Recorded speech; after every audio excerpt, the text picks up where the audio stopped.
Olá, sejam bem-vindos e bem-vindas a mais um Gestão Unesp, nesta temporada apresentando o balanço das ações dos gestores da universidade no quadriênio 2017-2021.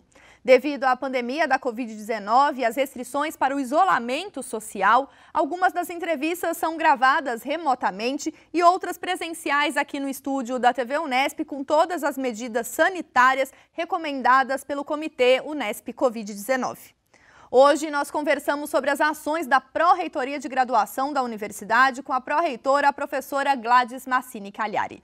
Professora Gladys, muito obrigada mais uma vez por sua participação aqui na TV Unesp. Muito obrigada, Maíra, por mais este convite da TV Unesp para que a gente possa vir discutir e apresentar as ações da Pró-Reitoria de Graduação. Professora, neste momento de balanço final da gestão, é importante a gente lembrar que a meta central, ao assumir o cargo de pró-reitora de graduação, era recuperar esse papel central da graduação dentro da universidade. Pensando nisso, qual que é a graduação que nós tínhamos e a graduação que nós podemos definir hoje? Olha, eu acho que nesses 4 anos nós trabalhamos bastante, sempre tendo essa centralidade do papel da graduação na nossa universidade como rumo.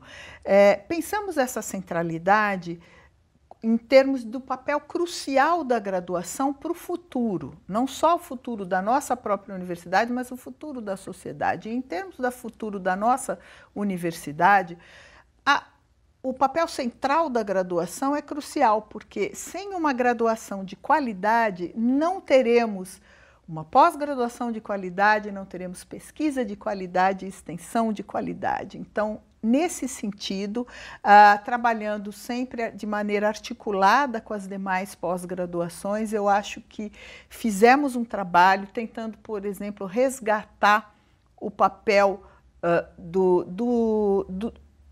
dos coordenadores de curso, sempre com um diálogo, colocando os coordenadores de curso como interlocutores principais da Pró-Reitoria de Graduação e fazendo um trabalho para renovar, inovar os nossos cursos de graduação. Eu acho que nesse sentido, a graduação voltou a ser discutida e pensada nessa direção de mantê-la forte e de excelência para que a gente possa garantir o futuro e o futuro, inclusive, das outras dimensões da própria universidade. Então, eu acho que sim, que avançamos bastante nesse sentido, né? E principalmente porque o avanço nessa direção, ele depende da discussão, do diálogo, e isso foi feito bastante nesses últimos 4 anos. Professora, pensando o papel da graduação, foi instituído o papel do pesquisador institucional vinculado à Pró-Reitoria de Graduação. E qual que é esse papel central desse pesquisador institucional, ou PI, como é conhecido, no sentido de aprimorar essa qualidade que a senhora vem apontando aqui? Então, já em 2017, né, como uma decisão estratégica, né, da gestão central, decidiu-se trazer o pesquisador institucional para dentro da Prograde, né, e foi determinado, né, que o assessor técnico da Prograde, o senhor Alexandre Pazzotti, seria, né, o nosso pesquisador institucional. Ao longo desses 4 anos, eu acho que ficou muito claro o acerto dessa decisão, porque centralizando o trabalho do PI na Prograde, nós pudemos articular com os auxiliares que trabalham junto com o assessor, que estão distribuídos por todas as unidades, por outras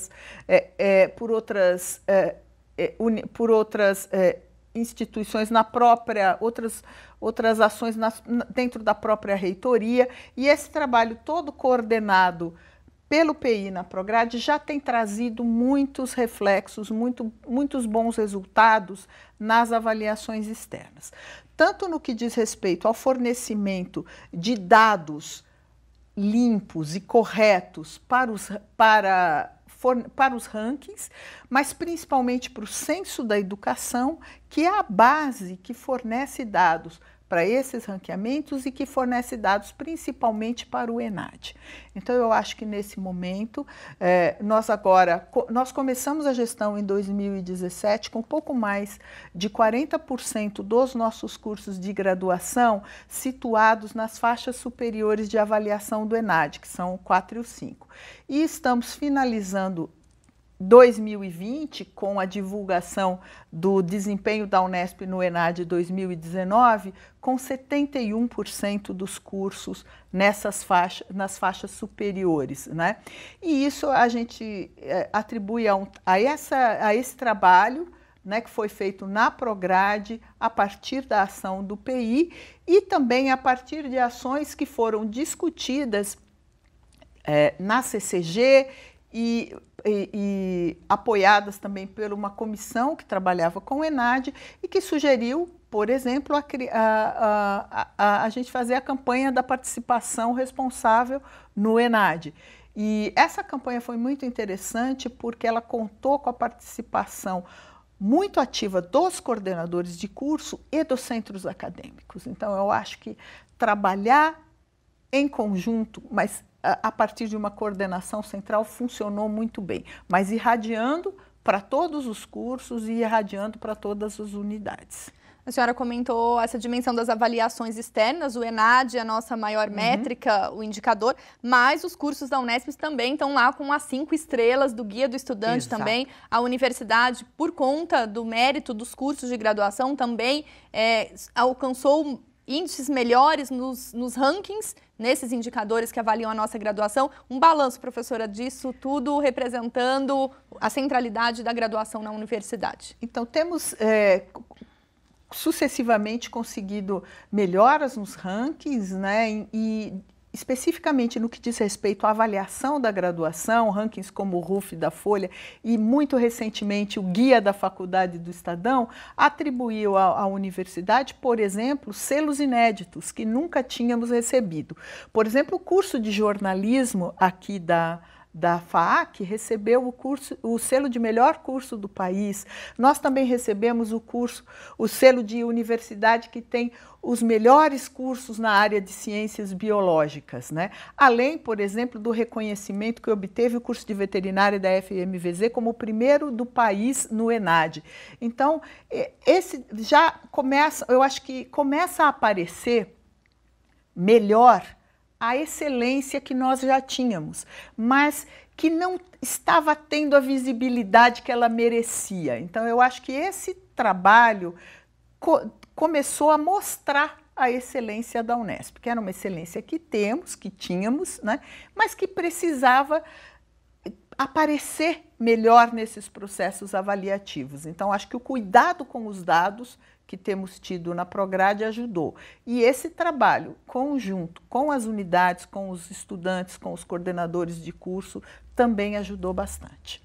Professora, outra dimensão quantitativa também para qualificar esses cursos veio na direção de algo que nós comentamos na nossa entrevista de fim de gestão, né, do último ano de gestão, no início agora de 2020, sobre um novo instrumento de avaliação das disciplinas que começou a ser implantado no MODE, né, fazendo um piloto e que seria replicado ao longo de 2020. Mas sabemos que estamos num cenário atípico de pandemia, de ensino remoto, mas como que essa avaliação das disciplinas, esse instrumento, né, tem sido balizado pelos nossos cursos de graduação? Bom, esse instrumento que foi remodelado com base em toda uma discussão longa que foi feita nos colegiados, né, a partir de uma comissão que foi instituída pela CCG e que trabalhou bastante forte nesse sentido. Tivemos a colaboração do IEP3, que participou diretamente dessa comissão. Então, num primeiro momento, até o ano passado, foi construído um instrumento e o pessoal da comissão fez a aplicação em alguns cursos para ver se a nova ideia do instrumento com menos perguntas para os alunos responderem e que eles pudessem responder ao mesmo tempo para todas as disciplinas que eles cursam de forma comparativa, né? Isso era um avanço. E foram feitos os testes, deu certo, foi desenvolvido o sistema que foi lançado agora, né, em outubro. A gente acabou atrasando um pouquinho o lançamento por conta da pandemia, mas o instrumento está aí. No momento, até recentemente, ele esteve aberto para avaliação das disciplinas de 2019 e logo em seguida abriremos, né, para que os cursos possam consultar os relatórios, né, relativos às disciplinas de 2019, com os filtros, que também é uma novidade desse sistema de avaliação de disciplinas, e logo em seguida para que a gente possa abrir para avaliação das disciplinas de 2020. Não estávamos pensando nisso naquele momento, no momento da proposição da reestruturação do questionário de avaliação de disciplinas, porque não havia pandemia ainda naquela época, estávamos pensando justamente na melhoria do sistema, mas isso vem bastante ao encontro das necessidades atuais, porque nesse ano tivemos o desenvolvimento atípico das nossas disciplinas, com a migração para o ensino remoto por conta da pandemia, e esse novo instrumento de avaliação de disciplina vai nos ajudar, a partir do ano que vem, a avaliar o que aconteceu nesse ano e como colocar o rumo dos nossos cursos, o que é que precisaremos trabalhar mais, o que deu certo. Então, acho que vai trazer um auxílio para os nossos cursos, para os coordenadores dos cursos, para os professores dos cursos, né, para avaliar, né, como é que se deu o ensino também nesse ano. Então, não só como instrumento de avaliação das disciplinas num tempo normal, que é o que a gente pensa, mas especialmente quando a gente tem uma questão como a que aconteceu neste ano, né, que a gente teve um ano bastante atípico. Ele pode trazer bastante subsídio para que a gente efetive as possíveis remodelagens, né, para suprir as necessidades que ficarem. Professora, pensando na modernização dos cursos, que vai ao encontro, né, de uma proposta da Prograde desde o início da gestão, como a senhora mencionou aqui no início da nossa entrevista, quais outras atitudes foram ao encontro dessa modernização curricular e também da articulação das diferentes áreas, das pró-reitorias, em prol dessa melhoria da graduação na nossa Unesp? Olha, a questão da renovação, da inovação, da modernização dos nossos cursos, ela talvez seja talvez tenha sido o nosso foco principal ao longo desses 4 anos, né? E foram muitas as ações nessa direção, né? Uma primeira ação foi a criação da CACG, que é a Comissão de Acompanhamento e Avaliação dos Cursos de Graduação, para que as reestruturações e as alterações curriculares pudessem ser acompanhadas desde o início, né, por uma comissão que tem expertise e tem experiência na avaliação, que pudesse dar o suporte, né, para discutir méritos, discutir possibilidades, né, desde o início. Acho que outra ação muito importante foi a participação da Prograde na concepção e na participação da criação do IEP3, né? Isso o IEP3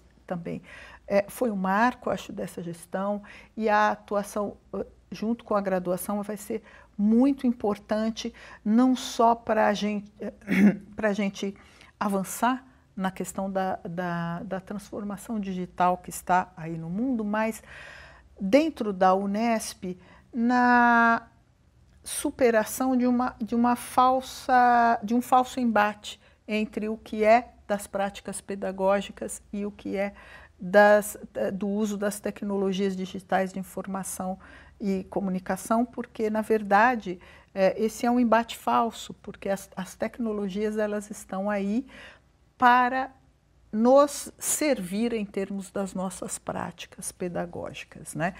Também nesse sentido da renovação e da inovação, houve o lançamento do projeto InovaGrade.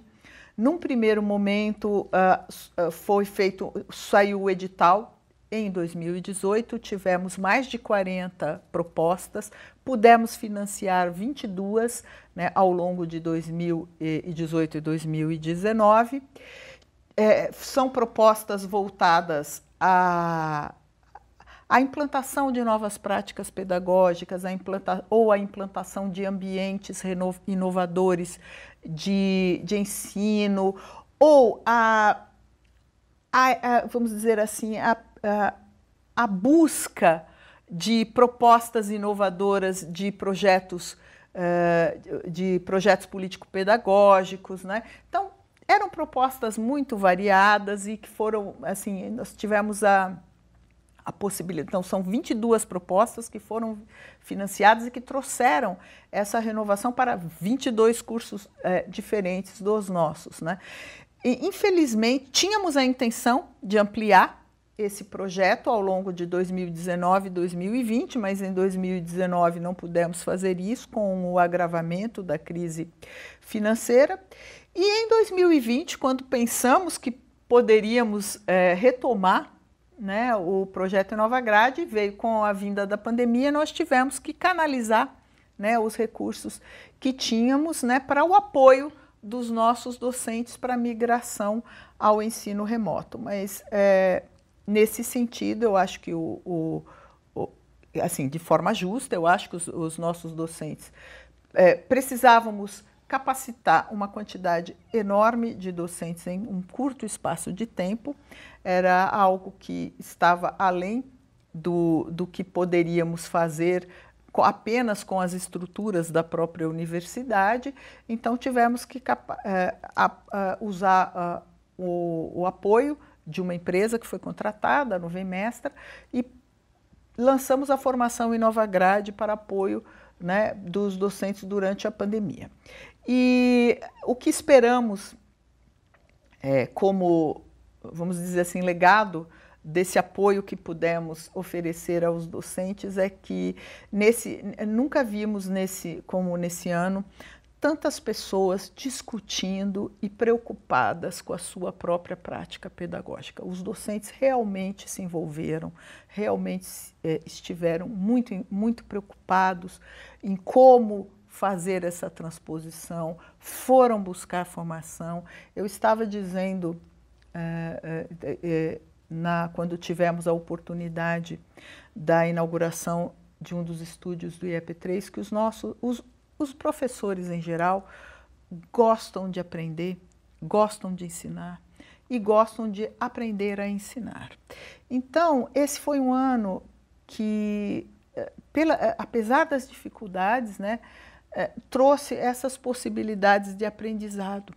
E o professor, quando aprende, né, e ele gosta disso, e quando ele percebe que uma ferramenta pode ajudar na sua prática pedagógica, isso fica. Não é? Então, no futuro, esperamos que, quando sairmos dessa situação de pandemia, que os professores possam incorporar na sua prática do dia a dia as ferramentas e as possibilidades e as práticas pedagógicas que eles considerarem mais adequadas para o seu dia a dia, né? Então, uma das coisas que eu acho que é o diferencial da nossa universidade, né? E é por isso que historicamente temos sempre privilegiado o oferecimento de disciplinas presenciais, é o fato de que nós somos uma universidade de pesquisa. E a nossa pesquisa irradia para a extensão. Então, o diferencial, além das boas aulas que podemos oferecer para os nossos alunos, é trazer para dentro do nosso currículo, né, para dentro da formação que estamos oferecendo para os nossos graduandos, o conhecimento, a pesquisa que a gente produz na universidade e a irradiação que essa pesquisa tem para a extensão universitária. Então, também, ainda nessa perspectiva de renovação dos cursos de graduação, né, além de, então, abrimos possibilidades de creditação de atividades, de pesquisa, fizemos todo o projeto de creditação da extensão universitária, seguindo a legislação federal, né? E, recentemente, também uma ação que fizemos foi uma solicitação direta ao Conselho Nacional de Educação para prorrogação, por conta do fato de ter, nesse ano, termos interrompido um pouco a discussão sobre a acreditação da extensão por conta das necessidades prementes, né, em relação ao ensino remoto. Então, conseguimos a prorrogação de mais um ano para atendimento dessa questão da acreditação da extensão. Então, é muito... apoiamos os projetos, né, especiais, os projetos de ensino, né, e incentivamos a acreditação das atividades desenvolvidas pelos alunos dentro dos projetos, não apenas nos projetos de pesquisa, mas também nos projetos de ensino, nos grupos PET, nos núcleos de ensino, no PIBID, no Residência Pedagógica, e começamos a apoiar, enquanto projeto de ensino, as competições científicas, porque tínhamos antes na universidade vários grupos de competições científicas, por exemplo, o IGM lá em Araraquara, vários grupos nos cursos de engenharia voltados à construção do Baja, por exemplo, de aeromodelismo, e eram grupos muito ativos, que participavam e muito bem e ganhavam prêmios nessas competições, e é um processo formativo muito rico e que não aparecia no currículo dos alunos e não era acreditado nem aos alunos, nem aos discentes participantes desses projetos e nem aos professores que davam suporte a eles. Então, incentivamos, encampamos as científicas enquanto projeto de ensino e trouxemos o incentivo, a acreditação das atividades desenvolvidas nos projetos de ensino, porque achamos que isso vai em direção não só à personalização do currículo pelo aluno, mas também o incentivo a desenvolver a sua independência, a sua autonomia enquanto profissional, né? Que é isso que nós queremos formar, né? Queremos que os nossos egressos sejam independentes e sejam autônomos, né? E que possam intervir na sociedade, trazendo soluções para os problemas dessa sociedade.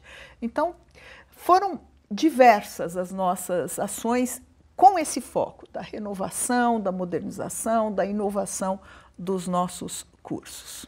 Professora, foram apontados alguns dos projetos institucionais que estão vinculados à graduação, como o PET, o PIBID, a Residência Pedagógica, mas a gente comenta sobre esses projetos e outras ações da Prograde no quadriênio 2017-2021 no nosso próximo bloco.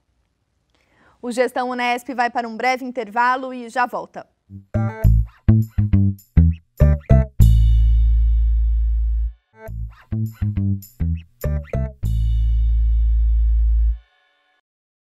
O Gestão Unesp está de volta apresentando o balanço das ações da reitoria da universidade no quadriênio 2017-2021. Neste programa, conversamos com a pró-reitora de graduação, a professora Gladys Massini Cagliari. Professora Gladys, falávamos sobre a modernização, a inovação dos nossos cursos de graduação e que muitas das ações elas se tornaram representativas neste momento da pandemia, em que o ensino remoto foi a única saída possível para que a nossa graduação não parasse neste momento.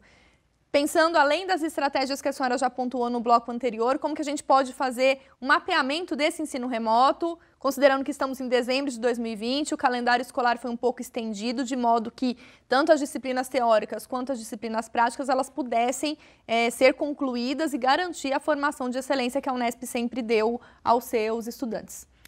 Bom, a pandemia acarretou a suspensão das aulas presenciais. Isso aconteceu num momento ainda muito cedo no calendário escolar, foi em março, 17 de março, muito cedo no ano, né? E então, o que tínhamos naquele momento? Então, tivemos que avaliar o que estava disponível, né, na universidade e o que tínhamos que fazer. Né? Naquele momento, o que tínhamos? Tínhamos o e-mail institucional, que dava acesso às ferramentas do Google Suite for Education para toda a comunidade, tínhamos disponibilizado o pacote Office para todos os alunos, né? E tivemos que partir, tínhamos oferecido já algumas oficinas de capacitação ao uso dessas ferramentas para grupos específicos de servidores, técnico-administrativos e docentes. Tínhamos oficinas do Moodle que tinham sido oferecidas, mas era o que tínhamos, né? Mas precisávamos atender a universidade como um todo de maneira rápida. Então, o que fizemos? Foi necessário, no primeiro momento, adaptar, né, a legislação interna. Essa adaptação da legislação interna, no primeiro momento, para permitir, né, a migração das nossas disciplinas para o ensino remoto, e num segundo momento foi muito importante a Instrução Normativa 1/2020, que permitiu a reprogramação das atividades dos semestres letivos, tanto do primeiro semestre como do segundo semestre de 2020, de uma forma não convencional, para que a gente pudesse, por exemplo, oferecer disciplinas, por exemplo, do segundo semestre, que tinham maior facilidade para a migração ao ensino remoto, no primeiro, deixar as disciplinas práticas que têm mais dificuldade ou há uma impossibilidade de migração para o ensino remoto para o segundo semestre, reprogramar as atividades, né? E então, o primeiro passo foi isso. Também tivemos que pensar a nossa legislação de modo a permitir o empréstimo de equipamento aos alunos socioeconomicamente vulneráveis que não tinham, por exemplo, acesso a computador. Tivemos também que pensar em termos de inclusão, porque tínhamos grande parte da nossa comunidade que não tinha acesso à internet de suas residências ou que tinham acesso restrito, então foi necessário fornecer chips, né? Mas uma série de outras. E aí tivemos que pensar a partir daí no apoio que daríamos aos docentes que precisavam de um atendimento mais contínuo, de uma capacitação no uso das ferramentas e de um acompanhamento, né? E também acolher e acompanhar os coordenadores dos cursos que tinham que coordenar essa atividade toda dos seus cursos nas unidades, não é? Então, além disso, então, já falamos da formação em Nova Grade, que foi feita para isso, né? E sempre acompanhando as discussões com a Secretaria de Educação, e agora acompanhando também o nosso plano de retomada das atividades presenciais, né? No momento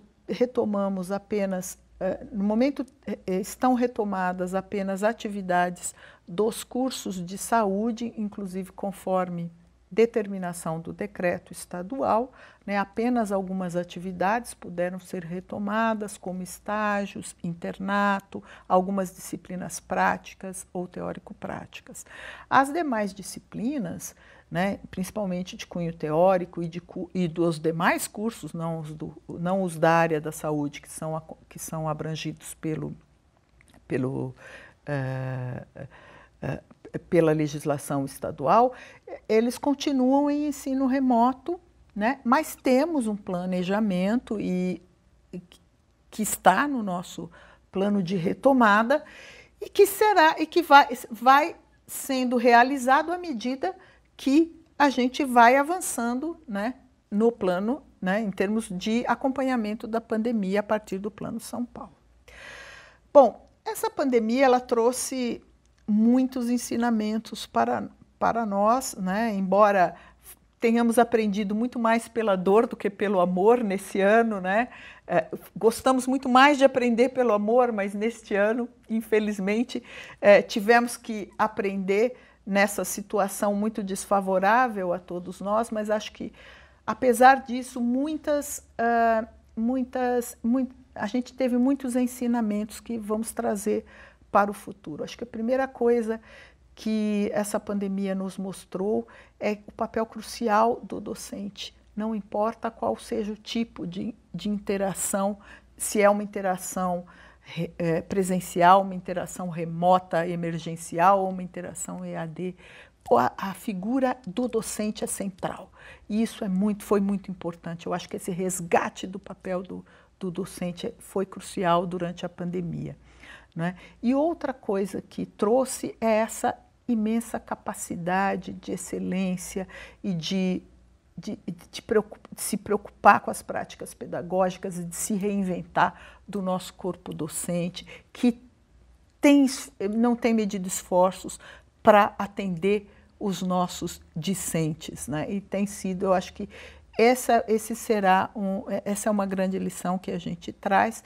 E as práticas pedagógicas, elas vão acho que nunca mais serão as mesmas depois dessa experiência em que a gente aprendeu tanto pela dor, mas eu acho que ela vai deixar para o futuro, né, vai deixar um ensinamento que a gente vai levar para o nosso futuro quando a gente puder aprender pelo amor e puder aplicar e puder decidir quais são as melhores práticas pedagógicas para o nosso dia a dia. Bom, além disso, houve necessidade de a gente adaptar os sistemas de graduação, tivemos adaptações também no histórico escolar, de modo a atender, né, pontualmente uma ou outra necessidade. E também esse tipo de necessidade de desenvolvimento de sistemas é um legado que fica para o futuro e que a gente acha que será muito importante. Professora, você mencionou anteriormente a questão dos projetos de ensino, que dialogam com essa dimensão do aprender, né, de estar em sala de aula, de uma articulação também com a rede pública de ensino. E a Unesp ela tem sido destaque nacionalmente, né, o seu pioneirismo frente aos projetos PIBID e residência pedagógica, bem como uma nova sistematização dos programas PET junto à Pró-Reitoria de Graduação. Eu gostaria que a senhora fizesse esse balanço, mencionasse essas atividades e esse avanço que a universidade teve nesses indicadores. Olha, ao longo desses 4 anos, todos os projetos de ensino da Prograde tiveram uma atenção especial. Todos eles foram remodelados, tiveram uma atenção em termos da sua legislação interna, e também, eu acho que e também em termos de ter um apoio. Por exemplo, a Prograde criou sistemas de acompanhamento tanto para o PET, como para o núcleo de ensino, que não tinham sistemas, né? O PIBID, o Residência Pedagógica, são apoiados pela CAPES, mas o PET, a Unesp é a única universidade que é a universidade que tem mais grupos PET no Brasil e que tem, além dos grupos que estão no PET MEC, no programa PET MEC, que é sustentado financeiramente pelo MEC, nós temos os nossos grupos PET Unesp, né? Em termos do PET, além de consolidar essa liderança da Unesp, a gente, além de termos apoiado a realização dos 3 encontros internos dos grupos PET, nós realizamos o Sudeste PET na Unesp, o que consolida a liderança da Unesp em termos de PET, demos todos o apoio. O CLAA, que é a Comissão Local de Acompanhamento e Avaliação de Todos, foi reestruturada, teve um papel importantíssimo no acompanhamento e na excelência dos nossos cursos. E também tínhamos, quando ingressamos, 2 grupos PET que eram chamados especiais e que não tinham nenhum apoio financeiro. E ao longo da gestão pudemos incorporá-los ao grupo PET-MEC e no momento não temos grupos PET que não recebam financiamento. Todos os nossos grupos PET são apoiados. E também é importante destacar, acho que a liderança da Unesp em termos dos 2 programas, o PIBID e o Residência Pedagógica, né? Em 2017, já tínhamos um edital do PIBID em andamento. Naquele momento, o PIBID ele atendia todos os anos de formação da licenciatura. E aí tivemos o edital em 2018 que trouxe uma inovação. Foram separados o edital PIBID para os primeiros anos e o Residência Pedagógica para os últimos anos da formação da licenciatura. Nisso, então, além da implantação da residência pedagógica na Unesp, porque a Unesp não tinha esse programa, né?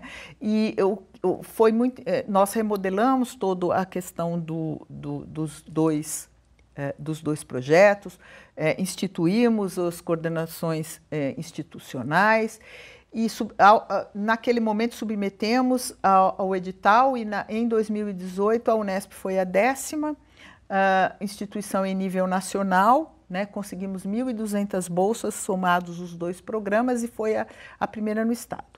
Agora, em 2020, com o novo edital para CAPES, apesar da diminuição numérica das bolsas que recebemos 1.008 bolsas para os nossos alunos de graduação, isso corresponde à 4ª colocação nacional. Então, em termos nacionais, a gente até melhorou a nossa colocação em termos das universidades que aplicaram, né, ao edital, e somos a primeira universidade em termos dos 2 programas no estado de São Paulo, inclusive porque a Unesp ela é das estaduais paulistas a que tem o maior número de cursos de licenciatura. Então, tratar dos nossos cursos de licenciatura é uma vocação natural da Unesp, então daí vem a pujança dos nossos programas PIBID e residência pedagógica, vem da excelência dos nossos cursos de formação de professor e vem da expertise que a Unesp vem construindo há 33 anos com o núcleo de ensino. Então, os nossos programas PIBID e residência pedagógica, eles derivam da expertise que já havia na Unesp com os núcleos de ensino, que também passaram por toda uma remodelação dos seus editais. A gente criou um sisteminha para acompanhar os projetos um banco de pareceristas e tudo mais. Então, todos esses projetos tiveram uma atenção especial, até porque, como dissemos anteriormente, achamos que as atividades desenvolvidas nos projetos de ensino, de pesquisa, de extensão, devem ser reconhecidas como muito importantes para a formação do nosso graduando no contexto de uma universidade estadual pública, não é?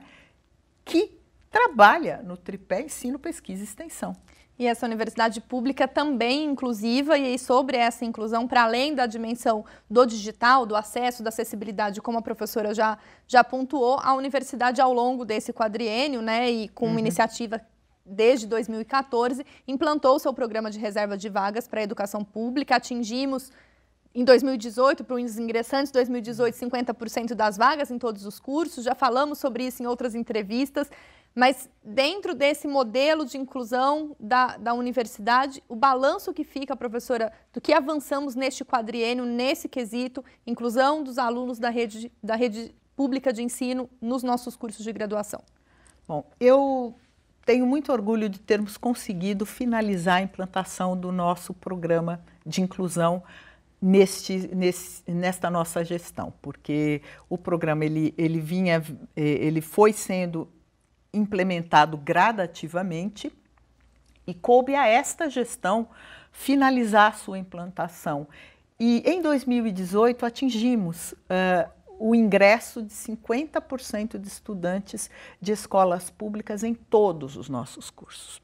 Uma coisa importante a ser mostrada é que a Unesp já era uma universidade bastante inclusiva, tínhamos por volta de 35%, 30 e poucos por cento de alunos de escola pública, o que já era um bom índice comparativamente a outras universidades. Mas esses índices não eram, digamos assim, homogeneamente distribuídos nos nossos cursos e na nossa universidade. E o nosso programa de inclusão veio nessa direção. Então, nesse momento, eu tenho muito orgulho de que a Unesp tenha em todos os seus cursos 50% de alunos oriundos da escola pública e entre esses 50%, 35% de estudantes que se autodeclaram pretos, pardos e indígenas. Não é? Eu acho que foi um avanço muito grande e traz uma qualidade para a nossa formação, porque a diversidade ela enriquece a formação dos nossos estudantes. Então, diversidade é, nesse sentido, sinônimo de qualidade. Isso é muito importante para a formação, né, dos estudantes. E a inclusão, né, esse processo de inclusão trouxe a responsabilidade de a gente aplicar bem uma política pública. E essa responsabilidade nos fez desenvolver um mecanismo de avaliação das autodeclarações. E todo esse sistema que foi desenvolvido, ele foi desenvolvido ao longo dessa gestão e ele tem sido muito bem avaliado, a gente tem conseguido implementar, né, essas avaliações. Tivemos que fazer, inclusive, avaliações retroativas desde os ingressantes de 2013, né, cujas autodeclarações não tinham sido avaliadas, e atualmente temos um sistema que tem sido muito bem avaliado e que tem servido de exemplo a outras instituições públicas, e disso temos bastante orgulho. Professora, no paralelo dessa inclusão, pensando nesses ingressantes da universidade, discutimos também em outros momentos com a presença do professor Mário Sérgio da COP a permanência estudantil, e junto à permanência estudantil também um estudo que era a meta da Prograde no início da gestão com relação à evasão nos nossos cursos de graduação. Quais foram as metas perseguidas ao longo da gestão e o mapeamento de indicadores que vocês fizeram acerca da evasão na Unesp? Então, um dos objetivos importantes dessa gestão foi fazer um estudo do fenômeno da evasão, né? Nós começamos o estudo mapeando em busca das metodologias e mapeando a melhor metodologia para podermos acompanhar, né, os cursos enquanto as turmas ainda estavam abertas, ou seja, enquanto os alunos ainda estão cursando antes que saiam, né?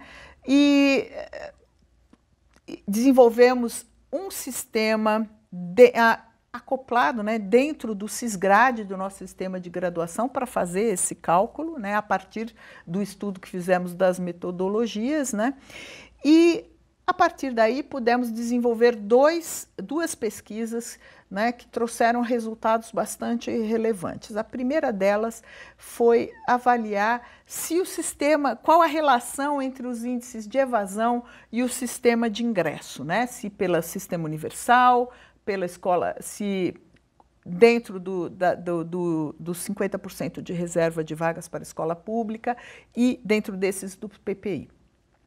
E um resultado muito importante que tivemos em termos que tem a ver com a questão da inclusão é que a média de evasão ela é muito semelhante nos 3 blocos de sistemas de ingresso. Isso é muito importante porque isso desmistifica um falso medo de que os processos de inclusão pudessem afetar a excelência da universidade. Eu acho que os estudos desenvolvidos mostram que, na verdade, nós caminhamos no sentido contrário, né? Que a diversidade do ingresso traz uma diversidade e traz qualidade, não afeta o desempenho, né, dos alunos. Claro que pontualmente temos alguns comportamentos diferentes em alguns cursos, em alguns campos, mas de modo geral na universidade, do ponto de vista da evasão, o formato, né, do nosso sistema de reserva de vagas não afetou, né, a qualidade dos cursos e o desempenho e a qualidade dos nossos ingressantes, né? E um outro estudo que desenvolvemos também um sisteminha, que é um site, que é um questionário que a gente envia a todo aluno que nos deixa. É claro que gostaríamos que o nosso índice de evasão fosse 0, né? Porque qualquer aluno que nos deixa é sempre uma tristeza. Mas quando isso acontece, né? Mesmo em sendo os nossos índices de evasão bastante baixos em termos comparativos, né, nacionalmente, quando acontece a evasão, nós gostamos de saber por quê, qual a razão que leva o aluno a nos deixar, porque esse tipo de subsídio pode nos ajudar ainda mais a melhorar a qualidade dos nossos cursos, né? Então, desenvolvemos esse sisteminha e desenvolvemos também o mapeamento das causas da evasão a partir da consulta, né, a esses alunos evadidos. E assim, de modo geral, as causas são múltiplas, né, muito variadas, mas de maneira geral as mais importantes são a insatisfação com a escolha profissional, né, problemas financeiros variados, né, e principalmente essas. A estrutura, ficamos felizes porque a estrutura dos nossos cursos, os projetos político-pedagógicos não são muito referidos, né? Problemas de saúde são referidos, então ficamos felizes porque a estrutura dos nossos cursos, elas estão bem avaliadas nesse sentido, né? A insatisfação, o que ocorre mais é a insatisfação com a profissão escolhida. Sabemos que essa escolha ocorre muito cedo na vida dos nossos alunos. Alguns deles vêm para a universidade com 17 anos. Então, agora o interesse é a gente continuar nesse estudo para saber, digamos assim, a causa dessas insatisfações, né? Se é imaturidade, o que é, e mapear também questões, outras causas, como de problemas financeiros, para ver em que podemos, né, avançar e melhorar, né, a qualidade dos nossos cursos a partir desse subsídio. Para além desse ingresso, né, dessas 3 formas de entrada, os 3 sistemas, né, de ingresso dos estudantes pelo grande vestibular realizado pela VUNESP, né, todos os anos, também no vestibular 2020, como uma inovação dessas formas de entrada, a nota do Enem foi utilizada para as vagas remanescentes e também o desempenho desses alunos em Olimpíadas Científicas. Então, foi um grande diferencial, nós comentamos sobre isso e já estamos em vias de implantar esse sistema também para o vestibular Unesp 2021, exatamente porque o piloto se mostrou muito efetivo, muito eficaz.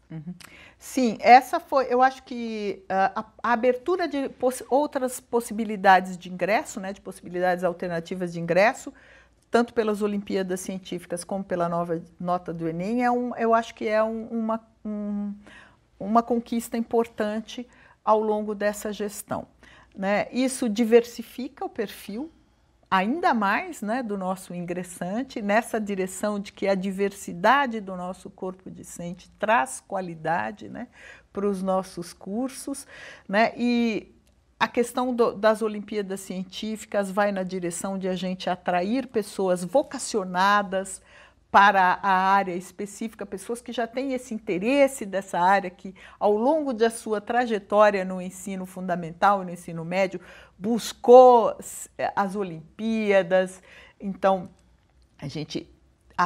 o objetivo é atrair.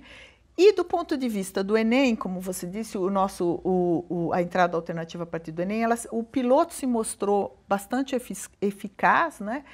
E tanto que neste ano para 2021, pretendíamos abrir, já está, né, inclusive até aprovado pelos colegiados centrais, a abertura de um percentual de vagas dos cursos na Unesp, de cada curso da Unesp, pelas vagas do Enem.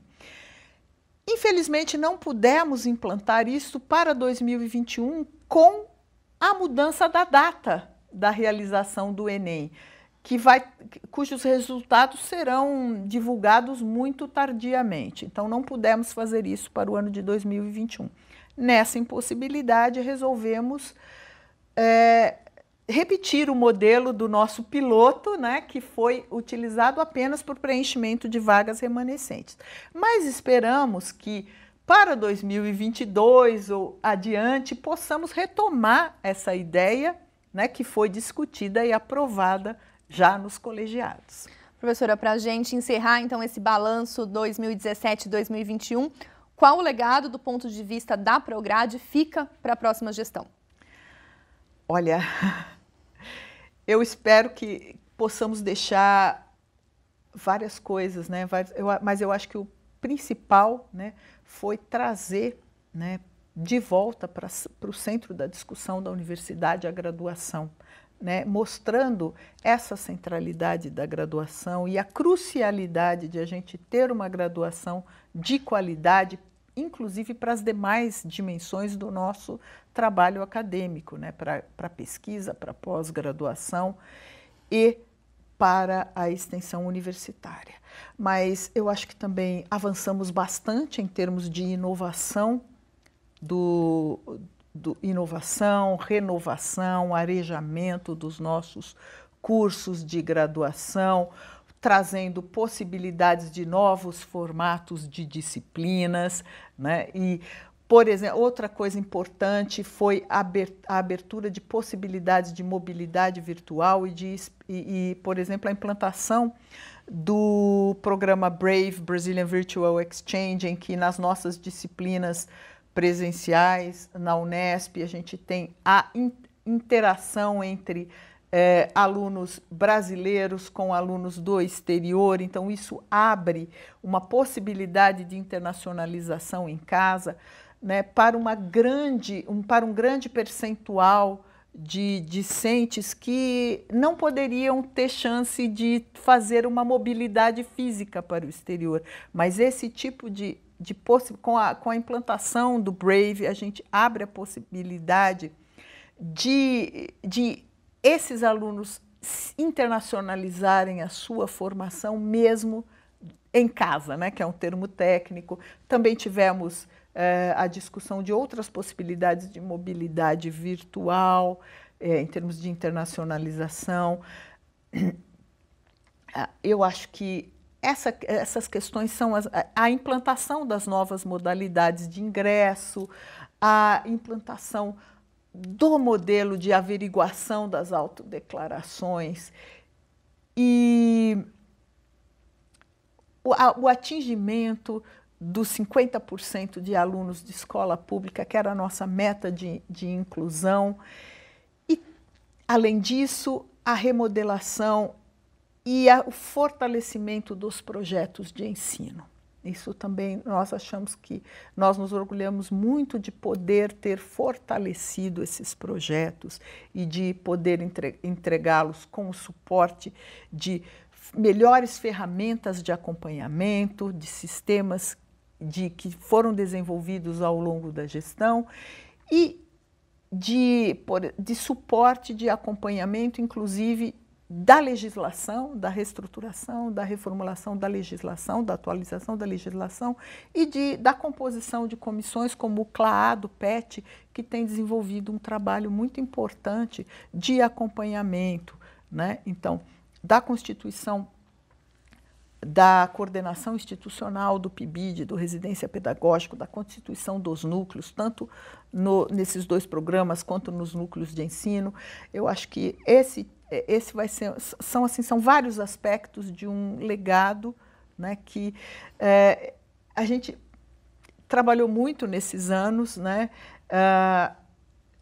Infelizmente pegamos uma época marcada por uma crise financeira muito grande e quando ao final de 2019 tínhamos a esperança de ter um ano um pouco melhor em termos financeiros, em 2020 veio a situação da pandemia, mas mesmo assim acho que mesmo com todas essas dificuldades, né, acho que pudemos avançar bastante, né? Nunca esmorecemos e o tempo todo, né, com aquele norte de colocar a graduação no centro da discussão e colocar e intensificar a sua visibilidade, né? E, inclusive, com o papel do PI, que esse acho que também é um dos legados, né? Mostrar a importância dessa ação, né? Então, sempre pensando na centralidade da graduação e na manutenção e da visibilidade à excelência da graduação da Unesp. Professora Gladys, gostaria de agradecer, então, mais uma vez a sua participação e a toda a equipe da Prograde que fez, então, todo esse trabalho aqui mencionado. Eu que agradeço, Maíra, e eu queria deixar ao final um agradecimento ao professor Sérgio e professor Sandro, principalmente por terem confiado, né, em mim e na equipe da Prograde. E um agradecimento especial vai à equipe da Prograde, aos assessores, ao assessor técnico e a todos os servidores que estão lá. Outro agradecimento especial queria deixar aos coordenadores do curso, que sempre foram dos cursos de graduação da Unesp, que sempre foram os interlocutores principais da Prograde, né? E sempre com quem sempre mantivemos um diálogo muito frutífero, né? E a quem faz a nossa graduação no dia a dia, que são os docentes, os discentes e os servidores técnico-administrativos, especialmente os da área acadêmica, em todas as unidades da Unesp. Então, eu queria deixar esse agradecimento para quem faz o dia a dia, para quem constrói a excelência dos nossos cursos no dia a dia. Muito obrigada, professora. Eu que agradeço. O Gestão Unesp fica por aqui. Acompanhe as informações sobre o balanço das atividades da reitoria da universidade no quadriênio 2017-2021 ao longo de nossa programação e mídias sociais. Obrigada pela companhia e até a próxima.